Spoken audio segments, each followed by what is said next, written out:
조중 목사입니다. 안녕하세요.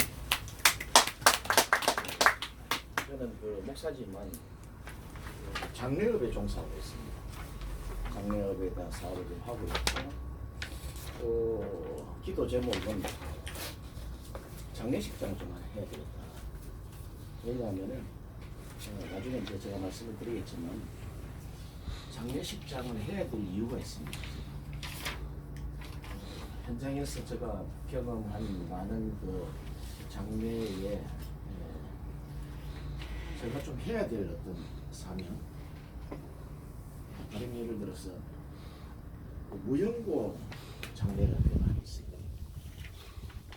그런데 무연고 장례 이러면 목사님들도 어디 갔다 어떻게 이야기를 잘 모르시더라고요. 그래서 제가 이제 그거는 이렇게 제가 장례식장이 없기 때문에 다른 장례장에 이렇게 연결된데 이렇게 해서 돈이 안 들고, 장례는 뭐 다 돈하고 연결돼 있기 때문에 돈이 적게 남으면 안 한단 말이죠.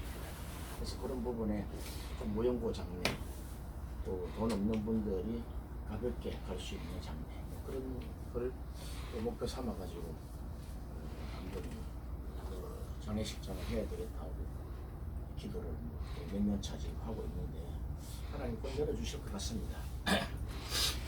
오늘 제가 지난주에 목사님, 엄달군 목사님이 갈릴리 선교 회장님이신데 제가 이제 정책위원장이에요.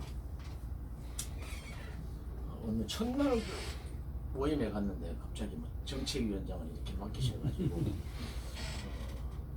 그렇게 지금 한 수년, 4년 정도 이렇게 5년 정도 이렇게 같이 왔는데 이쪽에 웰다인 쪽에 한번 가서 모임이 있으니 가보자고. 제가 뭐 하는 데냐, 어떤 데냐 물어보지 않았어요. 가겠습니다. 몇 시까지 가면 됩니까? 몇 시간 이야기 하시더라고요. 그래서 와서 보니까 여기 다 선배님들 계시고, 사람이 온 것 같지만 성령께서 인도하신 거거든요. 안 그렇습니까? 우리 죽음도요, 오늘 죽음에 대한 강의는 약간 좀 벗어나서 좀 임상적이고 체험적이고 영적인 것을 좀 말씀드리려고 해요. 왜냐하면은 뭐 철학적이고 학문적인 것은 책을 통해서 우리가 많이 배울 수 있고, 또 주위에서 이제 뭐 많이들 이야기하시는 부분들에 공감대를 가지고 있기 때문에 죽음에 가까웠을 때 어떤 영적 세계, 영적 변화가 어떻게 일어났는지 제가 체험한 바를, 그래서 이제 여기 와서 보니까 선배님, 목사님들도 많이 계시고 있어. 여기서 내가 무슨 할 일이 있을까 했는데 강의 말씀하시길래 저도 뭐 하고집이거든요. 참 하고 싶은 사람이. 그래서 뭐 7시간 좀 땡겨가지고 제가 한번 하겠습니다 했는데, 그동안에 이제 제가 장례와 관련된 에피소드들이 많이 있습니다. 그래서 그걸 좀 요약적으로 정리를 해서 우리 선배님, 어르신 목사님들께 좀 말씀드리면 그것이 도움이 되지 않을까 그런 생각을 하고 제가 준비를 해봤습니다. 우선 귀한 만남에 진심으로 감사를 드리겠습니다. 고맙습니다. 네, 감사합니다. 제목은 이렇게 적어봤어요. 생과 사. 뭐나 간단한 이야기지만 또 깊은 이야기거든요. 웰다잉도 뭐 마찬가지일 거예요. 잘 죽기 위해서 잘 살아야 된다. 뭐 이런 어떤 상반된 게 있을 겁니다. 생과 사를 이야기하면서 생에 우리가 그냥 거의 마지막 지점에 와 있단 말이죠. 저 역시도. 그런데 제가 이 죽음학에 대해서 공부를 해보니까 시작을 죽음으로부터 시작해야 되겠더라고요. 왜냐하면은 죽음이라는 게 언제, 어디서, 어떻게 갈 줄 모른단 말이죠. 모릅니다. 뭐 젊은 아이들도 가고, 물에 빠지기도 하고, 뭐 추락하기도 하고, 뭐 여러 가지. 또 요즘은 들어는 이렇게 보면은 100세가 넘는 분들이 가끔 이렇게 나와요. 한 10%, 15% 정도가 100세 이상 나오시고요. 90대는 많이 놉니다. 장례를 하면요. 80대 후반이 주종이고 80대 후반이 주로 뭐 한 5, 60%. 90대가 한 15%, 20%. 100세가 넘으신 분이 한 10%에서 좀 못 미치는 뭐 이런 식으로 하죠. 그 다음에 이제 뭐 그 왜 이제 우리가 외연사라고 그러죠. 자살, 타살, 범죄사를 외연사라고 그러는데 그것이 한 20, 30% 이렇게 지금 차지하고 있는 그런 상황입니다. 그런데 이제 죽음이 왜 우리 마음속에 아침에 우리가 딱 시작하면은 죽음으로부터 시작해야 되는지를 제가 잠깐 말씀을 드릴게요. 저도 요즘은 패스포드 뭐 이렇게 장지갑 같은 거 안 쓰잖아요.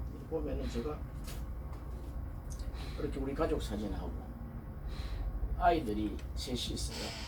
남자아이가 셋이 있는데 둘은 입양했습니다. 저는 그때 입양했었고요. 이 뒤로 보면은 제가 유언서가 담겨있어요. 유언서가.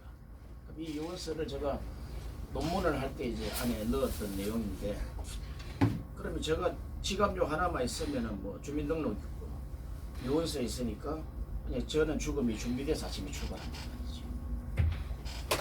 그 뒤에 유언서가 있어요? 예, 유언서를 제가 논문에 넣어서 물에 빠지면 젖으니까 이렇게 자크로 해가지고 여기에 제가 요 아이디어를 어디서 제가 받았냐면은 샘물 호스피스에 그 목사님이 있어요. 샘물 호스피스 원장님 목사님인데 그분이 유언서를 해다니더라고요. 저하고는 좀 달라요. 저는 여기에 이제 표준 기독교인 유언서 이렇게 해서 본인 지참용 또 가족 거에 2장을 해서 반을 잘라서 사인해서 집사람한테 하나 주고 저거 하나 가져다니고, 여기에 보면은 뭐 장래의 어떤 원칙, 의료 의학에 대한 부분 이렇게 간략하게 다음에 이걸 파일로 내가 하나 보내드리겠습니다. 네, 그렇게 하시고 제가 요 근래 이제 준비를 하나 이제 마친 게 하나 있는데 그게 뭐냐면은 엔딩 노트를 한 20페이지 정도 본인이 이제 20페이지 A4 용지에다가 정리를 하는 거죠. 뭐 시간 날 때 하셔도 되고 아니면은 어떤 특별한 일이 있을 때 아니면은 이제 건강하실 때 하셔도 되고 어떤 질환이 들어와서 하실 수도 있고, 이것을 쭉 이제 마지막 일대기를 남겨놓는 거죠. 마지막에 이제 유언 상속 문제, 뭐 기타 여러 가지 문제가 다 포함되어 있는 것을 그걸 제가 같이 연습하는 게 좋습니다. 근데 뭐 장례는 사실 뭐 아이들이 싫은 거기 때문에 본인들이 준비를 하고 가는 게 제일 현명하다라고 보고 있습니다. 좀 구체적인 것은 또 말씀 중에 또 이렇게 나올 수가 있습니다. 먼저 제가 한 가지 좀 질문을 좀 할게요. 혹시 이제 우리 원장님한테 질문을 먼저 좀 드리면, 장례식장에 가시면은 조문을 들어가잖아요. 꽃을 가지고 여기가 이제 재단이 있는데, 연정이 있는데, 그러면은 처음에 이제 꽃을 들고 들어갈 때 우리는 뭐 절하지 않으니까 꽃을 들고 들어갈 거 아닙니까? 여기 지금 영정이 있으니까 여기 이제 꽃을 놓으라고 하는 이제 헌화다이가 있단 말이죠. 헌화다이가 있으면은 이게 꽃 머리라치고 그 머리를 앞에 둡니까 아니면은 머리를 바깥쪽으로 둡니까? 근데 그게 보니까 먼저 예의를 표시한 분들이 놓은 동사를 그대로 놓게 되더라고요. 근데 만약에 제가 처음에 간다거나 첫 번째로 간다고 하면 저는 우리가 장례식을 가르칠 때 받는 사람의 입장에서 그걸 놔야 된다고 생각을 하거든요. 여기서 받는 입장에서. 저 상대방이 그냥 받는 입장에서 내가 헌화를 하는 것이 그게 올바른 게 아니겠느냐. 내가 거기서 헌화할 때 근데 통상 보면 이미 지나가셨기 때문에 그 자리에다 갖다 다시 머리가 대부분 이리 와 있죠. 예. 그래서 머리가 예. 그렇죠. 동의하시죠. 근데 이걸 제가 우리가 그 보건복지부의 교재에 보면은 머리가 앞에 나와 있어요. 머리가 사람이 보는 쪽에서. 그런데 제가 여기에 동의하는 이유 중에 하나가 이렇게 이야기합니다. 우리가 교육을 할 때 장례 교육을 한 9년치 했으니까 종교가 없는 분들이 부모에게 그러니까 부모에게 영광을 돌릴 때는 꽃머리를 앞으로 들어라. 기독교나 가톨릭이나 본인이 하나님께 영광을 돌리고자 하면 앞으로 들어라. 이렇게 가르쳤어요. 네. 앞으로 돌리는 게 이게 표준이에요. 그럼 저는 이제 조문을 딱 들어가면은 이제 남의 장례는 내가 손을 못 대지만 우리가 하는 장례는 전부 다 이렇게 지금 돌아가 있으면 제가 다 지고 거꾸로 돌려놨대요. 머리가 바깥쪽으로 조문객들이 보는 쪽으로. 왜냐하면은 이게 예쁘거든요. 예쁘고 또 우리가 이제 정하기로는 이것은 하나님께 영광을 돌리는 것이다. 고인한테 영광을 돌리는 산이다. 이렇게 하는 거 한 가지. 우리도 저도 가먹고 송이가 막 이렇게 앞으로. 네. 송이가 이게 송이라면 이렇게 돼요. 예, 그게 좋습니다. 여기 해보면요. 그 대부분 가면 이게 꽃머리가 앞에 가 있기 때문에 같이 다 나버린다. 세월호 때도 다 이렇게 앞으로 놓더라고. 근데 이 꽃머리가 바깥쪽으로 고인 얼굴과 반대되는 쪽으로 놔주는 게 좋다고 말씀대로 이제 꽃머리가 고인 반대 방향으로 하는 게 맞다 이렇게 정해놨어요. 정해놨는데 우리가 이제 의미 부여를 그렇게 한 거죠. 근데 대부분은 거꾸로 하고 있다. 보건복지부에서 하는 예가 예. 그게 정답이겠죠. 보건복지부에서 나온 그 장례 교육 표준 교재에 그렇게 나와 있어요. 글쎄. 그러니까 거기 근데 전문가들이 이게 종교적인 그런 의미에는 이제 관여를 안 하지. 예, 그 관여 안 하죠. 나름대로 그런 거지 이렇게 보면 조례를. 자, 그리고 이제 또 중요한 게 하나 있어요. 그럼 이제 조문을 이렇게 하고 이제 간단하게 우리가 서서 이제 기도를 하지 않습니까? 기도를 하고 나서 기도가 끝나면 이제 돌아서서 상주들하고 인사를 해야 돼요. 그때 뭐라고 하세요? 너무 공식적이 없어. 공식적인 게 없어. 평소 그냥 하시는 어물어물하다가 넘어가고. 할 말이 없어. 정확한 발음을 못 상 같은 하겠더라고요. 일 말씀이 없습니다. 그런 말씀. 그게 네. 이제 가장 예의적인 것이고요. 상심이 많으시겠어요. 상심이 많으시겠습니다. 여기 이제 세계적 표준이 있어요. 원장님 어떻게 보세요? 저는 그렇게 생각을 해요. 장례 자체를 축제로 보는 사람이에요. 축제. 예. 왜 그러니 이 거친 세상, 수많은 세상에서 떠났잖아요. 떠나가지고 하나님 나라를 가셨으니까 얼마나 이게 축하해야 되느냐 이거지. 그래서 그 예식 자체를 제가 교육을 한다든가 할 때는 축제로 이걸 소화시키려고 애를 쓰거든요. 그러다 보니까 상대방이 그렇지 않을 경우가 아닐 경우가 있잖아요. 그렇지 않을 경우에는 축하합니다. 오히려 왜? 하나님 나라 갔으니까 축하합니다 하고 난 그렇지 않을 경우는 믿지 않으셨습니까? 하고 울면서 돌아가시면 천국 가고 돌아가실 때 믿지 않으셨으면 지옥 갑니다라는 걸 그걸 얘기를 해요. 예. 쇼크를 왔네. 그리고 대부분 이렇게 보면요. 대부분 믿는 분들이나 안 믿는 분들이 통상적으로 하는 게 삼가 고인의 명복을 빕니다. 요건 안 맞거든요. 명복이라는 게 죽음 이후의 복이라는 이야기. 그건 안 맞는 것이고 저는 뭐 절대로 그걸 쓴 일이 없고요. 3단 건조화를 보낼 때도 절대로 그걸 쓰지 않습니다.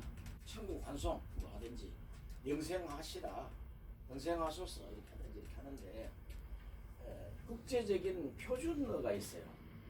뭐 대통령들이 아니면은 뭐 유엔 내 대사들이 유엔 사무총장이 가서 조문을 할 때 뭐라고 쓰느냐면은 굿바이. 삼가 그 나라에 삼가라는 단어는 없지만 마음 깊이 애도를 표합니다. 우리 같은 경우는 이제 삼가 애도를 표합니다. 그럼 건조라는 설명하는 얘기는 이야기죠. 뭐예요? 예? 건조라는 얘기는 뭐예요? 건조도 근조도 좋아요. 근조는 이제 뭐냐면은 화살을 맞는 것 같은 아픔을 이야기합니다. 근조라는 자체가. 이제 근조라는 것이 그게 오른쪽이 아니라고 그러더라고요. 그런데 이제 우린 다 연약한 인간이기 때문에 마음이 아픕니다. 하는 것을 간단하게 줄여서 삶과 애도를 표합니다. 그렇죠. 제가 해보니까 이게 제일 좋아요. 또 어떤 분들은 큰아들은 예수 믿고 작은아들 안 믿고 딸은 믿고 뭐 이런 경우가 있잖아요. 그럴 때 뭐 하나님의 은혜가 함께 하시기를 원합니다. 이런 순간 보면 삐진단 말이에요. 그래서 공통적으로 장례를 잘 치르라는 의미에서 삶과 모든 걸 다 요약한다면 모든 걸 다 총괄한다면은 애도를 표합니다. 방을 행사를 했기 때문에 감사하잖아요. 그러면 제가 애도와 감사의 인사를 함께 드립니다. 먼저 올리고 제가 필요한 느꼈던 부분들을 이제 지지를 그래서 이용해 주셔서 감사드립니다. 또 앞으로 또 많이 이용해 달라면 또 그러니까 어쨌든 뭐 그건 하나의 비즈니스니까 그렇게 생각합니다. 참고로 장례 비상사를 강조하고 또 포럼을 통해서 말씀을 주셨는데 우리나라에 장례 문화를 중요시한다는 것은 일제의 잔재가 많다는 거죠. 그 단어 하나하나가 일제의 잔재가 아직까지도 참 그대로 존속되고 있는 게 많이 있다는 그런 얘기를 하시더라고요. 제가 그 골든 에이지 프로그램의 그 김일순 교수님 예. 그분의 장례 의향서를 나왔을 때부터 우리 교육원에서 가르쳤어요. 네. 그래서 이제 거기에 보면은 기독교가 나타나 있지 않지만 밑바닥에 기독교가 들어가 있어요. 이렇게 해서 장례가 제가 이제 전국 장례 지도사 교육원 협회 제가 회장인데 그런 걸 하다 보니까 전국에 교육원이 처음에 많았을 때는 130개 정도 있었거든요. 130개 교육원이 있었는데 지금 130개 교육원이 한 8년, 9년을 지금 진행했을 때 교육생들이 한 2만 명 정도 나갔어요. 다 합치면 보건복지부 통계가 나온 거 보니까 한 2만 명이 나갔는데 그 8, 9년 전에 장례 비용보다 500만 원에 떨어졌어요. 실제 비용이 500만 원에 떨어졌고 그런 통계도 나와 있고 노잣돈은 완전히 없어졌어요. 노잣돈 달라고 물론 기독교회 쪽에서는 노잣돈 이야기를 할 수 없기 때문에 장례식장이나 장례업을 하는 분들은 기독교인들의 장례를 기분 좋게 보지 않죠. 이게 안 생기니까. 그런데 지금 그 교육의 힘이 노잣돈 없어졌어요. 뭐 저성에 가는데 노잣돈을 좀 태워라 하는데 그런 것들을 지금 이야기할 수 없는 상황이 됐어요. 이제 의식이 깨어났기 때문에 그런 것이거든요. 그리고 이제 제가 이제 원장님한테 질문하는데 한번 생각해 보시라고 내가 질문을 이제 마지막 질문 하나 드리고 제가 그 경험담 영적 경험담을 좀 말씀드립니다. 우리 각자에게 목적지가 있지 않습니까? 오늘 좀 심사숙고해야 될 부분이 나의 목적지가 무엇인가? 어디가 무엇인가? 내가 가지고 있는 지금 현재 내가 오늘 내가 어떤 목적지를 자유 안에서 설명을 드리겠습니다. 저는 이렇게 생각합니다. 육신의 때에 목적지가 있고 또 영혼의 때에 목적지가 있다. 이렇게 저는 가지고 있습니다. 육신의 때의 목적지, 죽음 이후에 그 영혼의 때의 목적지. 결론부터 말씀을 드린다면 우리 인생의 목적지는 하나님입니다. 육신의 때든 영혼의 때든. 왜냐하면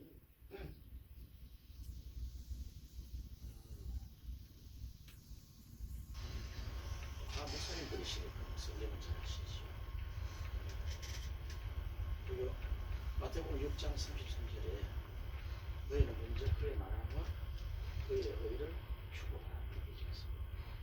저는 이거를 목회한 30년 가까이에 한 20번 이상 설교한 것 같은데 오늘과 같은 메시지는 전하지 못했어요. 하나님의 나라와 의를 추구하라. 너희는 먼저 추구해야 될 것이 하나님 나라다. 이렇게 했을 때 오늘의 내 목적지에 도달을 하지는 못했단 말이죠. 그걸 설명하려고만 예를 썼는데 아 이게 나의 목적지구나.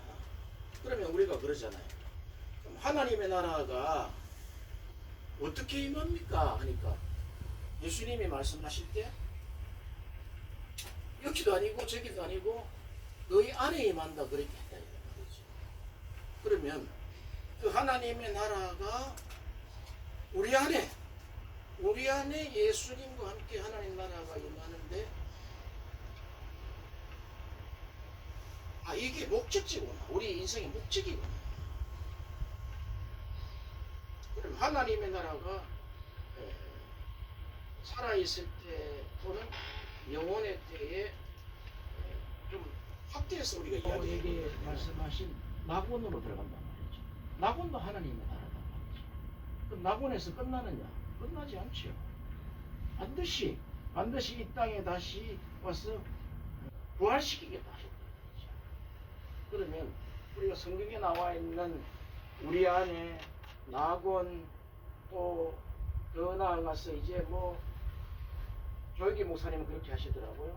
낙원도 천국의 일부분입니다. 이렇게 강의 중에 이야기를 하시더라고요. 그러면 그 하나님의 나라가 천국 또는 이제 새 하늘과 새 땅 또 계시록 21장에 보면 새 예루살렘 이런 부분들이 나와 있단 말이죠. 이것을 총괄하고 있는 것이 하나님의 나라인데 그 하나님의 나라가 목적이 되지 않으면은 이 굉장히 실패할 가능성이 많다는 거죠.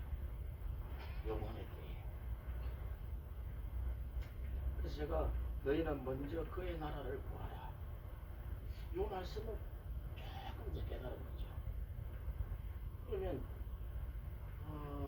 제가 이제 초기 목회할 때는 영적으로 막 이렇게 막 하다가 한 중간쯤 오니까 그냥 설교가 그냥 다 철학적이고 그냥 지식적이고 뭐 이런 것을 변해버리더라고요. 아 이게 아니구나 이게. 그러니까 어떤 목적이 지금 목적지이 방향타가 지금 잘못 설정이 됐구나 하는 것을 제가 느꼈죠. 그래서 우리 육신의 때의 목적지는 그리스도입니다. 그렇지 않습니까? 그리고 우리 육신의 목적지는 복음이란 말이죠. 사도 바울이 그랬잖아요. 또 하나님의 나라가 불리니까 아 내가 복음으로 살아야 되겠구나 이제 여기에 되더라고요. 그 사도 바울 이야기는 못 깨달았어요. 사도 바울이 로마서 1장에 복음을 설명하고 있지 않습니까? 설명하는데 그 복음을 가진 자는 믿음으로 살리라 이렇게 했는데 고린도 후서에 딱 들어가니까 나는 복음으로 살리라 그랬거든. 복음으로 말미암아 살리라 그랬다. 복음으로 자기의 사는 방법이 복음이라는 거죠. 참 애매하지 않습니까? 우리가 지금 사는 힘이 아침밥 한 그릇 먹고 점심에 김밥 한 그릇 하나 먹고 뭐 그 힘 밥심이 아니지 않습니까? 그런데 복음으로 인해 산다 하는 말을 이제 깨닫게 되거든요. 제가 이제 이 부분을 어디 가서 제가 아주 결정적으로 마음에 생각했냐면은 그 요한복음에 이 성경은 나에 대해서 기록한 것이다 이래 한 적이 있잖아요. 성경은 나에 대해서 지금 말하는 것이다. 그러면 창조 기사 창세기에 있는 창조기사도 그런가? 그렇죠. 그 창조기사 창세기 1장에 있는 그 6일 창조 7일 안식이 그리스도를 이야기하는 거죠. 그걸 깨닫고 제가 와 그렇다. 성경 전체는 그리스도를